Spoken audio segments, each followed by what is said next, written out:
頭先有家長都仲係問緊一啲同即係 ADHD 同 ASD 評估嘅有關。上咗網睇咗啦，佢可能個區咧就寫住係一個叫 ADHD pathway。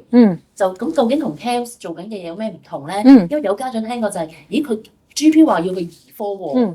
究竟點分嘅咧呢啲嘢？係啊，嗱，所以真係要頭先都講，你要睇翻自己住緊個區嘅。咁大部分咧，一般嘅理解咧分法咧就係、如果佢係小學階段或未到小學階段即係好細個咧，通常咧個默契咧都係話兒科醫生跟進嘅。咁兒科醫生可能去做評估啦，咁兒科醫生會可能開藥啦咁樣。咁但係有時嚴重到咧，我哋都會間中都會收到啲個案咧，好細個就已經嚟咗我哋度入咗我哋其中一間房要做評估。咁嗰啲就通常真係去到都幾嚴重，係可能去過兒科都覺得哇唔掂，呢個真係要直接入去 NHS CAMS 嗰度嘅。如果唔係一般咧，我哋唯有好多唔單止兒科㗎 community 即係嗰啲 pediatrician 啦，有啲係有一啲 local authority，即係佢哋嗰個 council，佢哋有啲佢哋嗰個政府咧，即係個省咧有教育心理學家㗎，佢哋有時會由佢哋去做嘅。所以咧如果你覺得哇我都唔知應該點揾喎，最簡單問仔女學校，同仔女學校老師傾。如果我想咁樣，我應該點樣鋪排咧？點解要鋪排咧？因為評估頭先你記唔記得我講啊？我哋攞資料都唔係淨係個細路仔喺度就得㗎，我哋要攞埋學校啲資料㗎。咁如果學校我哋試過有好多情況就係、家長個個都講到哇，佢一定係 ADHD 或者係autistic 㗎啦，但係學校寫翻嚟哇好正面喎咁又唔係㗎咯喎，又唔得㗎喎，所以有啲資料係要儲㗎。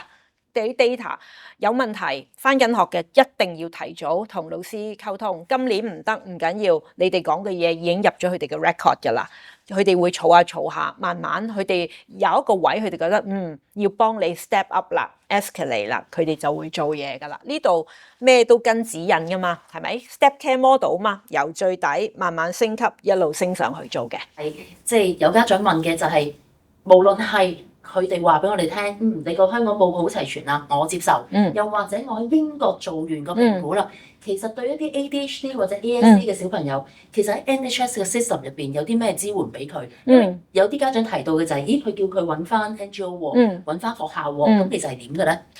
好啦，咁咧，如果淨係針對 ADHD 同埋 ASD 呢兩樣嘢咧，係嘅，我就會講其實應該話，就算以前香港針對呢兩樣嘢嘅支援都唔係好多嘅，因為咧頭先都講啦，即係 CAMS 係做 Tier 3 and 4㗎嘛，做完嗰陣嘅評估咧，其實好多跟進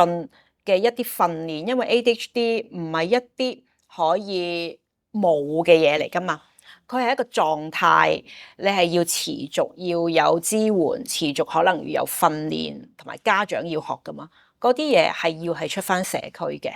咁所以就可能佢會建議你俾好多唔同嘅 resources 嘅 link 你啦。最常見我估就係 National Autistic Society ADHD UK 嗰啲咁啦。咁而嗰啲係真係做得好好㗎，佢哋係真係有好多唔同嘅 funding，係有好多carer support group 啦，有好多唔同嘅小組啦，唔同嘅有啲唔同嘅農莊啦，係俾一啲有自閉症傾向或者自閉症嘅小朋友、年青人去㗎啦。即係好多唔同嘅嘢，呢啲就唔係一個 CAMS 比較 medical model 去做㗎啦。咁所以如果你話淨係就住呢兩個情況咧，多數咧就係會喺 CAMS 嗰間房做完評估之後，佢會有意見話俾你聽，你係乜嘢診斷，跟住俾 resources 你，同埋問你使唔使食藥。如果食藥嘅就過去 ADHD clinic 啦嚇。ASD 都冇藥食嘅，咁所以 ASD 就冇個 clinic 話攞藥啦。但係 ADHD 有藥嘅，咁咪有個 ADHD clinic 咁咯，咁咪有再過去隔離嗰間房有排隊咁樣咯。咁跟住就係自己要去揾訓練啊，揾支援啊，或者翻去同學校傾啦。